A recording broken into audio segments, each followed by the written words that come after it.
தெர்மோடைனமிக்ஸ்ல reversible ப்ராசஸுக்கான ஒரு சூப்பரான example இருக்குது.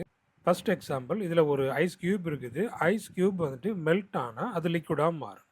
இப்ப இந்த லிக்விடா மாறுனத திரும்பவும் நம்ம வந்து ஃப்ரீஸ் பண்ணியாச்சுன்னா, அது வந்துட்டு இந்த ஐஸ் கியூபாவே மாறிரும். இத தான் நம்ம என்ன சொல்றோம்? ரிவர்சிபிள் ப்ராசஸ்ன்னு சொல்றோம். அடுத்தபடியா இந்த சுகர் இருக்கு பாருங்க, இந்த வாட்டர்ல நம்ம டிசால்வ் பண்றோம். அப்ப நல்லா டிசால்வ் ஆயிரும். அதுக்கப்புறமா அந்த வாட்டர நம்ம வந்து எவாப்பரேட் பண்ணியாச்சுன்னா, திரும்ப நமக்கு அந்த சுகர் கிடைச்சிரும். இதுதான் ரிவர்சிபிள் ப்ராசஸ்ன்னு சொல்றோம். இதேபோல அடுத்தது ஒரு எக்ஸாம்பிள் பாருங்க. இந்த ideal gas expanding in vacuum. வேக்கம்ல ஐடியல் கேஸ் எக்ஸ்பேண்ட் ஆச்சுன்னா, திரும்பவும் அதே நம்ம என்ன பண்ணிரலாம், அதே ரிவர்சிபிள் ப்ராசஸ் மூலமா பழைய நிலைமைக்கு கொண்டு வந்துரலாம். அதாவது இந்த ரிவர்சிபிள் ப்ராசஸ் பார்த்தீங்கன்னா, ஒரிஜினல் ஸ்டேட்டுக்கு வந்துரும். With no net energy loss. அங்க எந்த ஒரு எனர்ஜி லாஸும் எதுவுமே இருக்காது.